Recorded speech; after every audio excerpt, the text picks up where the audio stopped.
ऐसा आ जाएगा।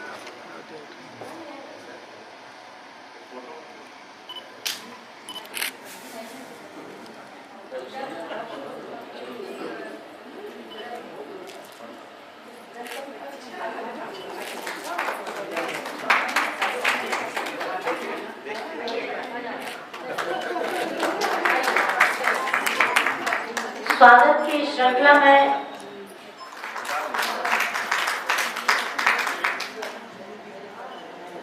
भूखे से नहीं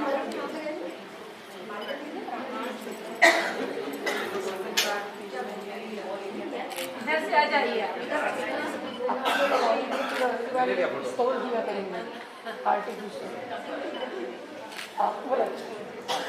अखिल भारतीय कायस्थ महासभा छत्तीसगढ़ साहित्य प्रकोष्ठ रायपुर का ये आयोजन है और जैसा कि हम सब जानते ही हैं कि ये कार्यक्रम एक विशेष उद्देश्य के साथ में यहाँ पर किया जा रहा है। वो अवसर है संतोष श्रीवास्तव जी का सम्मान। तो दरअसल उनका सम्मान करके हम सब लोग ही सम्मानित हुए हैं। मंच के अध्यक्ष केपी नाम भूल रहा हूँ, केपी सक्सेना जी दूसरे हैं, क्योंकि वो एक पहले वाले से वो मिला था, दूसरे वाले से भी नाम करता हूँ। आपकी अध्यक्षता में बोलने का अवसर मिल रहा है। मेरा बोला मधु सक्सेना जी मंच पर हैं, शंकर दयाल श्रीवास्तव जी हैं और आप सभी सम्मानित विद्वजन। संतोष श्रीवास्तव जी के बारे में मैं सोच रहा था कि मैं क्या ऐसा कुछ नया बोलूं जिससे कुछ लगे कि हाँ कुछ सोचकर बोला जा रहा है, क्योंकि ऐसे व्यक्ति के बारे में बोलना थोड़ा सा मुझे एक शब्द सूझा सतरंगी। मैंने कहीं पढ़ा था कॉलेज के दिनों में, सतरंगी शब्द के बहुत अर्थ होते हैं। तो सतरंगी में देखिए सा शब्द से 7 अक्षर का मैं नाम दे रहा हूँ और आप उन 7 अक्षरों को इधर आरोपित करते जाइए इनके ऊपर। तो वो 7 अक्षर हैं। पहला तो सच्चा, सरल, संयमित, सात्विक, सचेत, संतुष्ट और संवेदनशील। अब मेरा विचार है कि आप लोग इसकी व्याख्या कर लीजिएगा, क्योंकि एक एक शब्द अपने आप में बहुत सारे भावों को लेकर है और ये सारे के सारे इसमें से कोई सा आप विचार करके देख लीजिए। इसमें कोई अतिशयोक्ति नहीं है मेरी तरफ से, इसमें से कोई सा भी शब्द ऐसा हो, उनकी निश्चलता है। उनमें सबसे खास बात और भी जो मुझे अच्छी लगती है वो है उनमें एक बच्चा छुपा हुआ है और वो उनका जो बचपन है वो मुझे उनके चेहरे पर दिखाई देता है। अभी कुछ वर्षों से ही मेरी मुलाकात उनसे हुई है और जब वो अभी पिछले 2-3 वर्षों पहले भोपाल की शिफ्ट हुई तो मैं उनको ये सुनकर ही कि वो भोपाल में आई है बड़ा गदगद हो गया। तब से लगातार उनके संपर्क में है। उनमें एक जैसा उन्होंने संस्था का नाम रखा है ना, मैत्री, विश्व मैत्री, तो सबको सम्मोहित करना, सबको बांध लेना, सबको जोड़ लेने की कला उनमें ऐसी अद्भुत आती है। ये सब हम नहीं कर पाते, ये उनमें बखूबी आती है। अभी शंकर दयाल जी ने एक बोला था मनमीन होना चाहता, ऐसे कोई मन पर बात कही थी। मुझे वो कविता याद आती है छोटी कि मन ही मन को जानता, मन ही मन का मीत और मन ही मनमानी करे, मन से मन की प्रीत, तो मन झूमे मन बावरा और मन की अद्भुत रीत और मन के हारे हार है। तो अपने मन को अपने वश में रखने वाली और मन के माध्यम से ही सारे संसार को जीतने वाली संतोष श्रीवास्तव जी का थोड़ा सा परिचय मेरे पास है। सबसे पहले तो यहीं पर पढ़ना चाहिए था, लेकिन मेरे पास है तो मैं पढ़ दे रहा हूँ। आप उसको जो उसमें छूट जाए वो बाद में अपडेट कर लीजिएगा। जो मेरी जानकारी में है कि कहानी, कविता, उपन्यास और संस्मरण पर 15 नहीं 18 पुस्तकें आ चुकी हैं और कई विदेश यात्राओं में आपको बहुत सारे सम्मान मिले हैं। JJT विश्वविद्यालय राजस्थान से आपको PhD की मानद उपाधि भी है। आप डॉक्टर नहीं लगाते, नाम क्या है, ये भी उनका एक बड़प्पन है। और उनकी एक पुस्तक है मुझे जन्म दो माँ, जो स्त्री के विभिन्न पहलुओं पर है और उसके वो रेफरेंस बुक भी उसमें जगह जगह चल रही है। उनकी 6 पुस्तकों पर मुंबई विश्वविद्यालय और SNDC महिला विश्वविद्यालय, अम्बेडकर आगरा विश्वविद्यालय और भी कहीं जगह PhD और MPhil के कार्य कुछ हो चुके हैं और कुछ चल रहे हैं। इसके अलावा रविन्द्रनाथ टैगोर जो विश्वविद्यालय भोपाल का, वहाँ पर भी उनके ऊपर कुछ लोग काम कर रहे हैं। अलवर में भी एक विश्वविद्यालय है, वहाँ पर भी PhD कर रहे हैं और हो सकता है कि बरकतुल्लाह विश्वविद्यालय भोपाल से भी कोई विद्यार्थी बहुत ही जल्दी उनके ऊपर शोध कार्य करेंगे। उनकी एक कहानी है एक मुट्ठी आकाश, जो SRM विश्वविद्यालय चेन्नई में कोर्स में चल रही है। ये बहुत बड़ी बात है। इसके अलावा अनेक BA के कोर्स में चल रही है और उनकी कथाएं जो है लघु कथाएं, ये महाराष्ट्र राज्य के 11वीं बाल भारती की पुस्तक उसमें भी चल रही है। राही सहयोग संस्थान की जो रैंकिंग हुई थी 2018 में, उसमें विश्व के टॉप 100 में तालियां बजा दी। इनका नाम कुमार था। ये किसी सोच से नहीं संभव है। कोई चाहे कि मेरा नाम भी 100 में जोड़ दो तो ऐसा होता नहीं। तो इनका नाम किस तरह से क्यों आया है, इसका अंदाजा आप लगा ही सकते हैं। मानव संसाधन विकास मंत्रालय की शोध तकनीकी जो प्रयोग है, उसके लिए भी मानवगढ़ की मालविका उपन्यास का चयन किया गया है। आदरणीय संतोष जी का व्यक्तित्व इतना विस्तृत है कि चंद लाइनों में शायद समा नहीं पाएगा, फिर भी मैं संक्षेप में कहने का प्रयास करती हूँ कि संतोष जी के आपने जैसे कि जाना कि उन्होंने लगभग कहानी, कविता, उपन्यास, स्त्री विमर्श, संस्मरण, इन सब पर लगभग उन्होंने 18 पुस्तकें लिखी। 4 अंतर्राष्ट्रीय मॉरिशस, कंबोडिया, ताशकंद, बैंकॉक तथा 20 राष्ट्रीय स्तर के पुरस्कार उनको मिल चुके हैं। ताली तो बजाइए। JJT विश्वविद्यालय राजस्थान से PhD की मानद उपाधि आपने ली है और मुझे जन्म 2 माह स्त्री विमर्श की विभिन्न पहलुओं पर आधारित जो इनकी पुस्तक है, रेफरेंस बुक के रूप में विभिन्न विश्वविद्यालयों में सम्मिलित है और वहाँ बच्चे इसका पाठ पठन कर रहे हैं। ये बहुत बड़ी बात है। संतोष जी की 6 पुस्तकों पर मुंबई विश्वविद्यालय, SNTD महिला महाविश्वविद्यालय तथा डॉक्टर अम्बेडकर विश्वविद्यालय में MPhil हो चुका है और बिहार सासाराम के छात्र द्वारा लघु कथाओं पर शोध कार्य ये सब चल रहा है। राजा भर्तृहरि मत्स्य विश्वविद्यालय अलवर से भी उनकी कहानियों पर PhD हो रही है। ये देखिए कितनी बड़ी बात है। और कल एक इनकी छात्रा से मेरी मुलाकात हुई जो कि इनके ऊपर PhD कर रही है। कहानी एक मुट्ठी आकाश SRM विश्वविद्यालय चेन्नई के BA के कोर्स में है और लघु कथाएं इनकी महाराष्ट्र राज्य के 11वीं की बाल भारती में दी गई है। संतोष जी की कहानियां, लघु कथाएं और उपन्यास के अंग्रेजी, मराठी, सिंधी, पंजाबी, गुजराती, तेलुगु, मलयालम, बांग्ला, ओडिया, नेपाली, उर्दू, छत्तीसगढ़ी भाषाओं में अनुवाद हो चुका है। इसीलिए मैंने कहा कि ये पवन की जा होकर नहीं है और इतना यानी महान इनका व्यक्तित्व है। राही सहयोग संस्थान रैंकिंग 2018 के वर्तमान में विश्व के टॉप 100 हिंदी लेखक लेखिकाओं में इनका नाम शामिल है। विश्व के 100 लेखक और लेखिकाओं में जिनका नाम शामिल है वो हमारे सामने विराजमान है और हम लोग बहुत बहुत सौभाग्य हमारा है कि आप हैं यहाँ पर। द संडे इंडियन द्वारा प्रसारित 21वीं सदी की 111 हिंदी लेखिकाओं में भी आपका नाम है। जोरदार तालियां बनती हैं।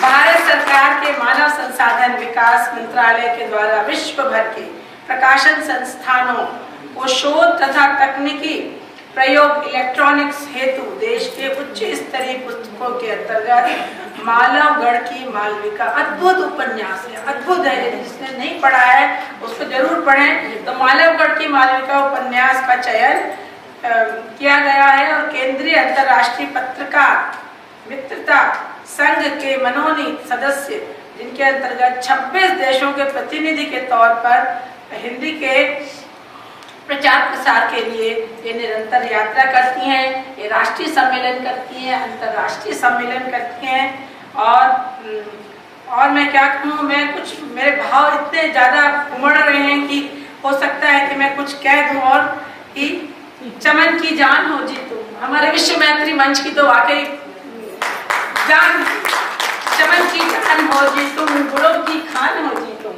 चमन की जान हो जी तुम, गुणों की खान हो जी तुम। बड़ी जीवट सरल लेकिन कठिन चट्टान हो जी तुम। बड़ी जीवट सरल लेकिन कठिन चट्टान हो जी तुम। हजारों के सपन को सत्य कर सांचे में ढाला है।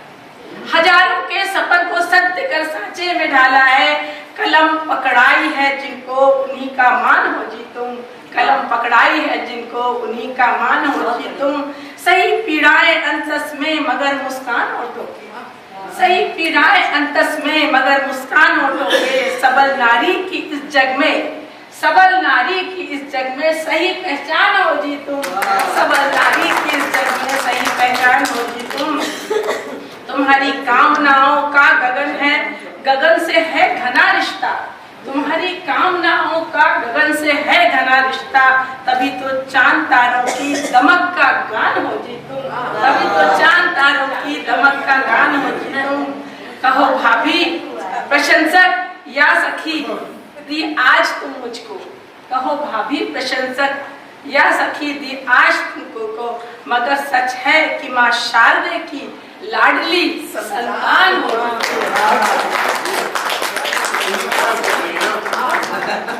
गुलशन मिले और मिले बहार, फूल मिले गुलशन मिले और मिले बहार।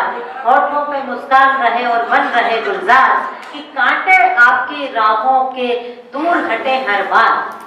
कांटे आपकी राहों के दूर हटे हर बार, और सफल सदैव होती रहे, कहीं ना हो बेहार, कहीं ना हो बेहार। आदरणीय संतोष जी के जीवन परिचय के साथ ही एक अंतिम बात कि इंतजार का फल बड़ा मीठा होता है।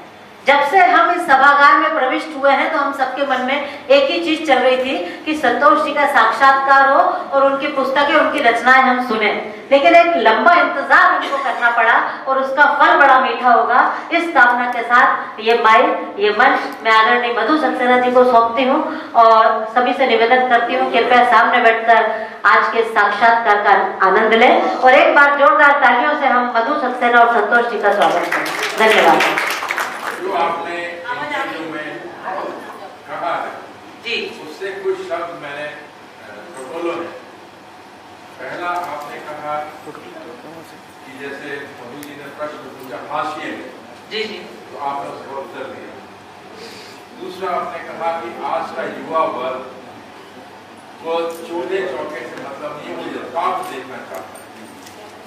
तीसरा शब्द आपने इस्तेमाल किया हल्ला बोल, और वो हल्ला बोल आपने कहा कि मैं स्त्रियों के लिए हल्ला बोल। अभी यथार्थ और भारत आज पूरे विश्व का सबसे युवा देश जी, हल्ला बोल, युवा शक्ति, चूल्हा चौका और यथार्थ। अगर आप इन चारों चीजों को एक साथ एक टोकरी में रखें तो क्या आपको ये महसूस नहीं होता कि एक साहित्यकार, एक लेखक या एक कवि या कवित्री को कुछ इस तरीके से लिखना चाहिए ताकि देश उसकी आवाज सुने। आज जिस हिसाब से भारतवर्ष की स्थिति है वो इतनी गंभीर है, वो इतनी चिंताजनक है, क्योंकि आज अगर युवा शक्ति को सही मार्गदर्शन नहीं दिया जाएगा, मैं इसीलिए कह रहा हूं क्योंकि कलम की ताकत तलवार और बंदूक से बहुत ज्यादा होती है। अगर आप लोग जैसे काबिल इस देश के नागरिक अगर युवा शक्ति को संचालित नहीं करेंगे, उनको आज सही दिशा दशा नहीं देंगे, तो संतोष जी एक सैनिक होने के नाते आप सब नोट कर लीजिए, हमारा देश आज से 10-15 साल के बाद टूट जाए। तो मैं चाहूंगा कि जो आप हल्ला बोल आपने कहा है, अगर देश की स्थिति के ऊपर आप हल्ला बोलेंगे तो आप देखिएगा पूरा युवा आपके साथ जुड़ जाएगा। ये मेरी जो छोटी सी सोच है और जो आपके विचार मैंने सुने, तो ये मेरा एक सुझाव समझ लीजिए, सजेशन समझ लीजिए, रिक्वेस्ट समझ लीजिए। तेजी से बढ़ रहे जो अपराध हैं और युवा उसमें अपराधी हो रहा है, क्यों हो रहा है? उसकी वजह हम तलाशते हैं तो देखते हैं कि माता पिता घर से ही वो प्रवृत्ति धीरे धीरे बढ़ती है। और एक लेखक का कर्तव्य है कि वो वह सब कुछ लिखे जिससे कि युवा वर्ग भटकाव में ना आए, क्योंकि वो भटक रहा है, ये बात सही है। तो उसके भटकाव जब हम युवा को सही राह देंगे, सही दिशा देंगे, सही सोच देंगे, तो हमारा देश कभी भी नहीं टूटेगा, कभी भी वो टूटने की स्थिति पैदा नहीं होगी। ये लेखक, अब चूंकि मैं लेखक हूं तो लेखक की ही बात करूंगी। हम लेखन में सवाल उठाते हैं, वर्कशॉप लगाते हैं और उसमें ये प्रश्न रखते हैं कि क्या किया जाए। माता पिता है इसके जिम्मेदार, कि शिक्षा है इसकी जिम्मेदार, कि समाज है, कि सरकार है, कि क्या जिम्मेदार है। लेकिन हम किस चीज के जिम्मेदार हैं? हमने कलम क्यों पकड़ी, जैसा आपका सवाल है कि हम अपनी कलम से क्या कर सकते हैं? हम अपनी कलम से बहुत कुछ कर सकते हैं। हम अपनी कलम से युवकों में, अब देखिए मैं आपको एक उदाहरण देती हूँ, आप उसको सोचिएगा कि हमने 8-10 या शायद उसमें 15 ही कवि कवित्री होंगी और जुहू बीच पे रेत के किनारे एक कवि सम्मेलन, कवि गोष्ठी रखी और हम लोग यूं ही अपने बैनर बना के ले गए थे और उसको पहले बैनर खड़े होके फोटो खिंचाई, उड़े ना हवा में फट जाएगा, और फिर अपना काम शुरू किया। तो जितने वहां पे घूमने आए हुए लोग, हम कहते हैं आज की, मतलब एक सवाल है, मतलब आप मेरे सवाल कर सकती हैं कि पाठक क्यों नहीं जुड़ रहा है, तो देखिए कैसे पाठक जुड़ता है। यानी वहां पर युवक युवतियां चहलकदमी करने आए थे, प्रेमी प्रेमिका आए थे, युवा जोड़े ज्यादा थे जिनके बारे में ये इल्जाम लगाया जाता है कि वो ना पढ़ते हैं ना लिखते हैं, बस अपने में डूबे रहते हैं। वो आ गए, हमारे पास आ गए और उन्होंने कहा कि बहुत ही अच्छी कविताएं हैं और आप जब दोबारा आयोजन करेंगी तो ये मेरा नंबर है, मुझे आप बुलाएंगी तो मैं 10-12 को लेके, विल्सन कॉलेज के सारे स्टूडेंट्स थे वे, और वहां पे इकट्ठे हो गए और उनमें से एक बोली हम भी गजल सुनाए। तो हमने बोला तुमने खुद लिखी है? तो बोली नहीं, जगजीत सिंह की है। मैंने जगजीत सिंह ने तो कोई गजल नहीं लिखी है, कहाँ लिखी कि जगजीत सिंह ने कोई गजल? तो नहीं वो तो जगजीत सिंह की गजल। मैंने कहा यहाँ पे थोड़ा संशोधन करो कि लिखी किसने है, गाई किसने है, वो गायक है। तो फिर उसने जगजीत सिंह की गजल सुनाई, लिखी मतलब गाई हुई, और हमसे कहा आप यहाँ कितनी देर है? हमने कहा जब सूरज डूबेगा, अंधेरा शुरू हो जाएगा तब हम यहाँ से चले जाएंगे। तो बोलिए तब तक मैं रुकिए, आप मेरे लिए रुकना। वो गई घर, पास में उसका घर था, 2 बड़े-बड़े थर्मस भर के हम लोगों के लिए चाय लेके आ गई और चाय पिलाई। तो ये हमारे शब्द थे, हम कवि थे, हमारे शब्दों से प्रेरित होकर जब एक युवा हमारे समुद्र को छोड़ के हमारे पास आया, उसमें एक नारियल वाला भी था, वो लड़का था, अभी तक मुझे याद है, उसकी पत्नी भी थी, नई शादी होके आए थे, वो बिहार के थे, पीले रंग का सिंदूर से मांग बनी हुई थी। तो वो बारी बारी से ठेले के पास जाके खड़े होते थे, एक आके सुनता था कविता, एक वो था। तो जो वो बिहारन थी वो तो इतना घूंघट काढ़े थे, मैंने कहा भैया घूंघट तो हटा दो। तो वो घूंघट तो हटा दो, अभी आप गजल सुन रहे हो, गीत सुन रहे हो, हमारे साथ हो, हम ये घूंघट नहीं चाहते, अब घूंघट हटा दीजिए। तो उसने सचमुच घूंघट हटा दिया और उसने सुना नारियल वाली ने, और फिर बोली कि मैं अपने हस्बैंड को भेजती हूँ, अपने मर्द को भेजती हूँ। तो उसने अपने मर्द को, मर्द बोलते हैं हस्बैंड बॉम्बे में, तो उसको भेजा तो वो सुने।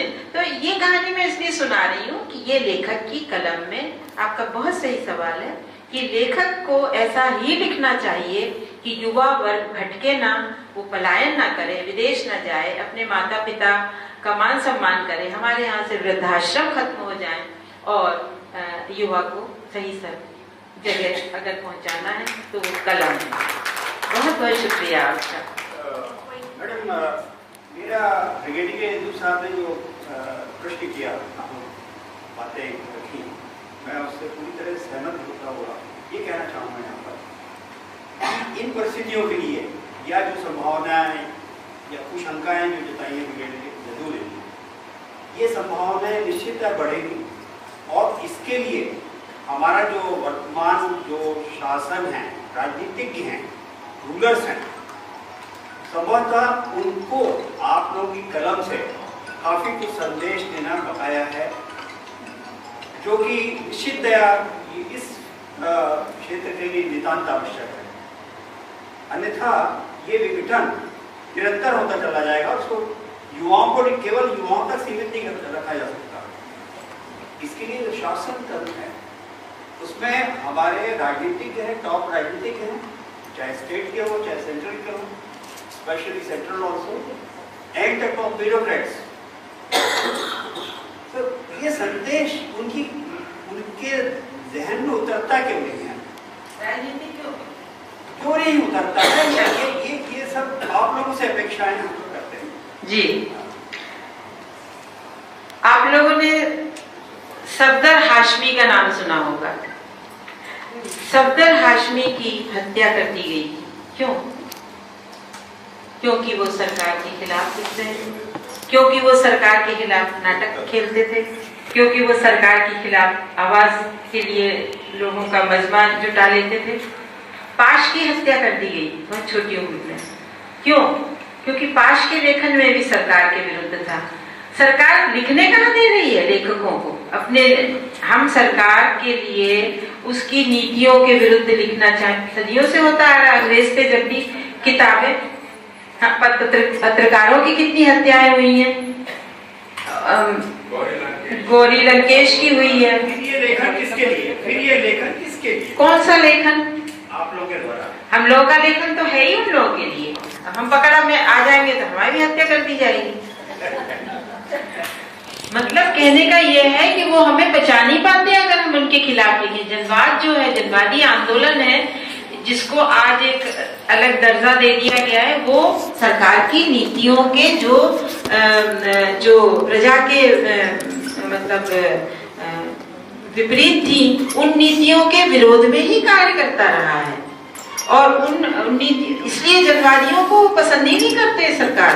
और बहुत हो रहा है, ये लिखा जा रहा है, जान की परवाह नहीं कर रहे हैं, लिख रहे हैं, और कुछ की हत्याएं हो रही हैं, कुछ मतलब कुछ सामने आ रहे हैं, कुछ पत्रकारिता में अपनी जगह ऐसी बना चुके हैं जिसको कि पीली पत्रकारिता नाम दे दिया गया है।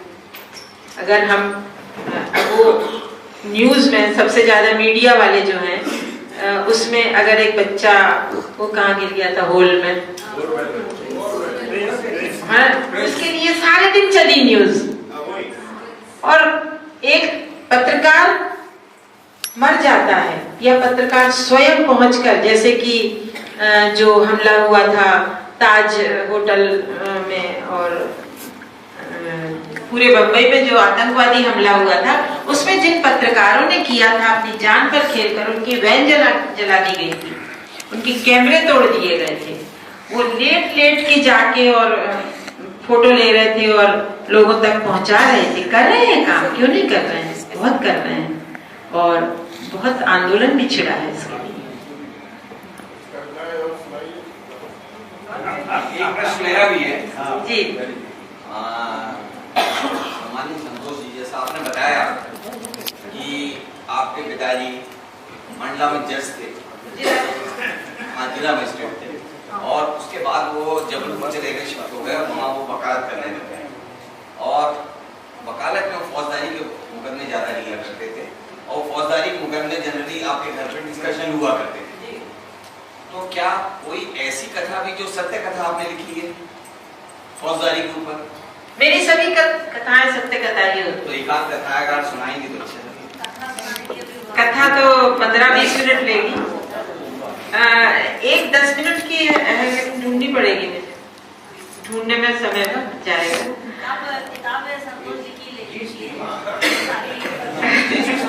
रूप में कोई भी ये जैसे अभी लघु कथा सुनाई थी, वो भी कहीं ना कहीं सच्चाई से जुड़ी हुई है, सत्य घटनाओं से।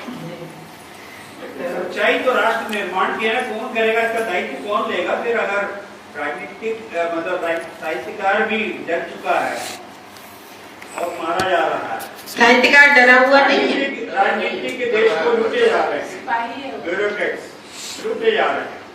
तो फिर इसका निर्माण कौन करेगा? राष्ट्र के निर्माण, राष्ट्र की चिंता कौन करेगा? राष्ट्र के निर्माण की चिंता, आपने जो डरा हुआ शब्द बोला है वो तो नहीं है। कोई भी लेखक डरा हुआ नहीं है और वो लिख रहा है अपने ढंग से, अपनी सोच से, जो कुछ वो देख रहा है, लिख रहा है। और राष्ट्र के निर्माण की बात है तो उसमें तो संपूर्ण राष्ट्र के नागरिकों को ही जुटना होगा। एक ही व्यक्ति से थोड़ी निर्माण होता है। आप सिर्फ कलम की बात अगर कर रहे हैं जी,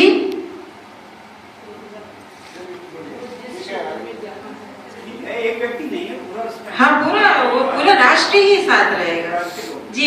सक्सेना जी बोलिए, क्या बोल रहे थे?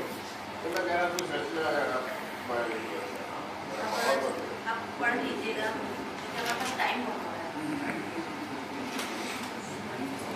कविता और सुना। तो मेरा एक छोटा सा हाँ, मुझे आप अपने जीवन की वो घटना बताएं जिस घटना को याद करके आप सबसे ज्यादा आनंदित होती हैं, सुखी होती हैं और आपको आनंद विभोर हो जाती है कि ये मेरे जीवन में सबसे अच्छा हुआ। मैं तो आज बहुत आनंदित हूँ। अच्छा। यही घटना मेरे लिए सबसे बड़ी है। इससे बढ़ के कोई घटना नहीं। पिछले जीवन की, पिछले जीवन, जन्म की, जीवन की। अच्छा, मेरे लिए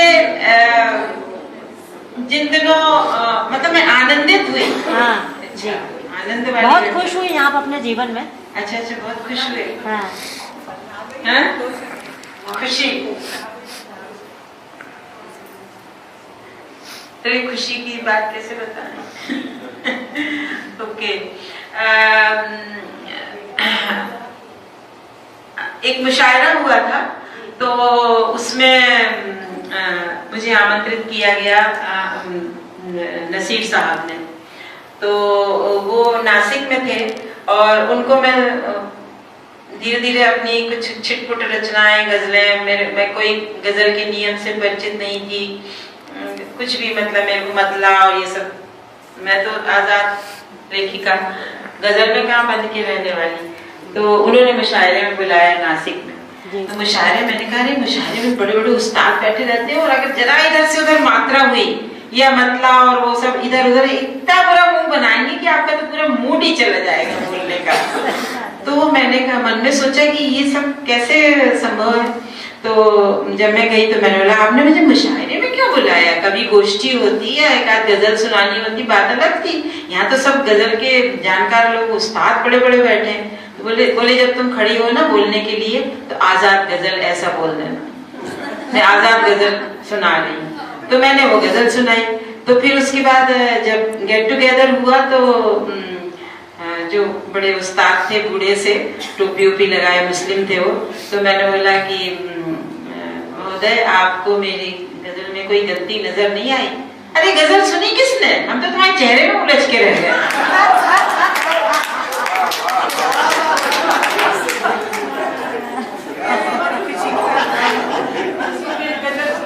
वो गजल था, वो पूरा गजल ही तो थी, चेहरा भी गजल था। और यहाँ तो आजाद गजल है, हमारे तो आवारा शेर चलते हैं। तो कोई और प्रश्न या सवाल क्या बोले? क्या बोल रही? कौन सा? जो गजल वहाँ आपने कहा फिर आप लोग सोच लीजिए। हम लोग भी देख ही रहे हैं।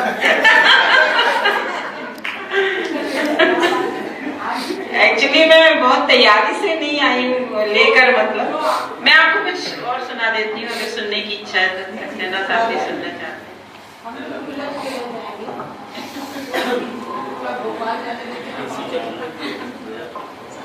मैं आपको वो प्रश्न करूँ।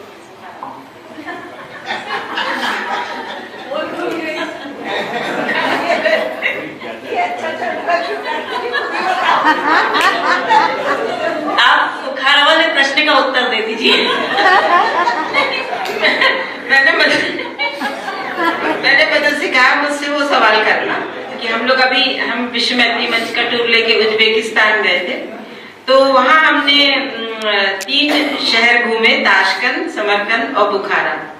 तो मैंने कहा कि मैंने बुखारा पे कविता लिखी, उसका प्रश्न पूछ रहे, बोले हाँ मैं पूछूंगी यात्रा संस्मरण, भूल गई वो पूछना, इसलिए याद दिला रहे। तो मैंने मंत्री मंच के बारे में पूछना चाहती, वो भी बता दीजिए, विश्व मंत्री मंच के बारे में कविता सुना दो। अच्छा, क्या है तुम्हारा विश्व मैत्री मंच की स्थापना आपने की, कल भी एक बहुत बड़ा कार्यक्रम हुआ, और ये इतने सालों में नहीं, आपने कभी अभी 5-6 साल, कितने साल हुए ना, तो इतने सालों बाद ये कैसे मन में आया कि पहले कोई आपने संस्था नहीं बनाई और अब अचानक सबको जोड़ने का विचार आया, क्यों आया? इसका जवाब तुम्हें पता है। हम लोग कंबोडिया और वियतनाम, मधु भी गई थी साथ में, हम गए घूमने के लिए एक किसी और टूर के साथ, वो भी साहित्यिक टूर था। उन लोगों ने हमें तंगा मारा, इतना हमें सिर्फ ट्रैवल कराते रहे, और खाने को भी कुछ अच्छी, मतलब कुछ भी नहीं, कीड़े मकोड़े खाते हैं वहाँ के लोग। तो हमारे लिए तो स्थिति ये हो गई कि मतलब वो इंडियन फूड का हमारे लिए अभाव सा रहा, जो भी मिला। तो तब हम लोगों ने आपस में, अगर तुम्हें याद हो तो, तय किया था कि हम क्यों ना बनाएं एक ऐसी कोई संस्था जिसके हम अंतर्राष्ट्रीय और राष्ट्रीय सेमिनार करवाया करें। तो वो बात मेरे दिमाग में थी, और तब हमने 8 मार्च को 2014 को इसकी स्थापना, 2012 को कब गए थे, उसके तुरंत बाद ही कर दी, 12 में गए थे, तो तभी स्थापना कर दी थी। और उसके बाद उसमें हम विभिन्न उद्देश्यों को जोड़ते गए।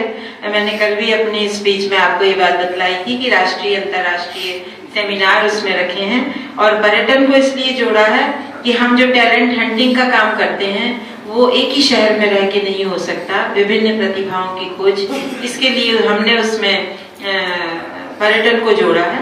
और जब पर्यटन को जोड़ा तो राष्ट्रीय सेमिनार से हमें जो सफलता मिली, तो हम अंतर्राष्ट्रीय स्तर पर भी चले गए। तो हमने अभी तक रूस, इजिप्ट, दुबई, भूटान और उज्बेकिस्तान शहरों की, देशों की यात्राएं की हैं। और इस तरह ये धीरे धीरे, हाँ इजिप्ट, ग्रीस, नहीं ग्रीस नहीं, मिस्र, तो इन जगहों पे गए। तो वहां पे मेरे लिए ये कहा जाता है, जब मैं अपनी तस्वीरें उधर की खींची हुई फेसबुक पे डालती हूँ, तो हमारी एक मित्र है विद्या जी, वो कहती हैं, विद्या सिंह है, वो अभी रिटायर हुई है कॉलेज से, देहरादून में रहती है, तो कहती तुमने ये सब कैसे देख लिया, हमें तो कुछ नजर ही नहीं आया ये सब। अंदर की आंखों से। अब ये जो मैंने बुखारा पे कविता लिखी वो सुनाती हूँ, जिसको सुन के वो बोली कि हम तो खूब परेशान हो गए थे वहां और घूमते रहे, और हमें कुछ ऐसा नजर नहीं आया जो आपने लिखा है, आपको सुनाती हूँ। इसका शीर्षक है पाजेब।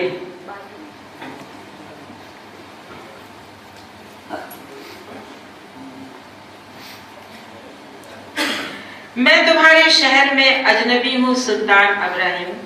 सुल्तान अब्राहिम 450 साल पहले वहां शासन करता था। मैं तुम्हारे शहर में अजनबी हूँ सुल्तान अब्राहिम, सॉरी 450 साल नहीं, 4,500, 5,000 पुरानी बात, 5,000 साल पुरानी। मैं तुम्हारे शहर में अजनबी हूँ सुल्तान अब्राहिम, तुम्हारी बादशाहत की गवाही देता शहर बुखारा।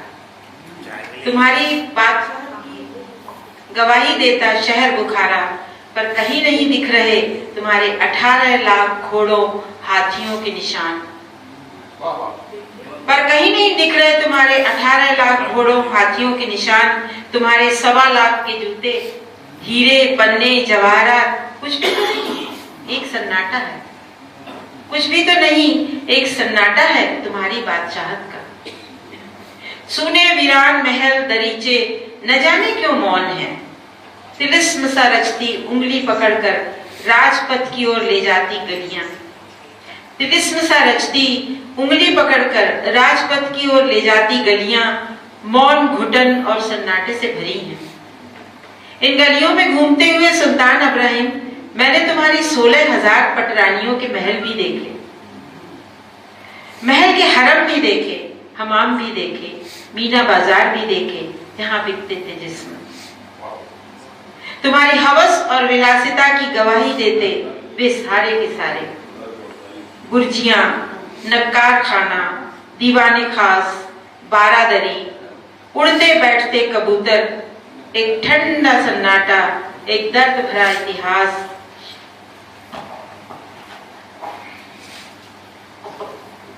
एक ठंडा सन्नाटा, एक दर्द भरा इतिहास, इन 16,000 मलिकाओं का। चलते चलते रुकी हूँ, सुनाई दी है पाजेब की संवेद आवाजें। चलते चलते रुकी हूँ, सुनाई दी है पाजेब की आवाज सुन के रुक जाइए।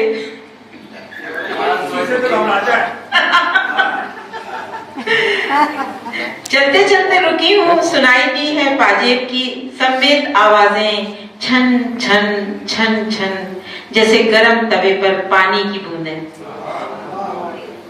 जैसे गरम तवे पर पानी की बूंदें। तुम नहीं हो सुल्तान इब्राहिम, पर तुम्हारे औरत पर किए जुल्म जिंदा है। तुम नहीं हो सुल्तान इब्राहिम, पर तुम्हारे औरत पर किए जुल्म जिंदा है। उन जिंदा जुल्मों के साथ तुम भी सुलग रहे हो। उन जिंदा जुल्मों के साथ तुम भी सुलग रहे हो। आसान नहीं है, आसान नहीं है औरत पर जुल्म कर एक पल का भी चैन पाना, सुख पाना।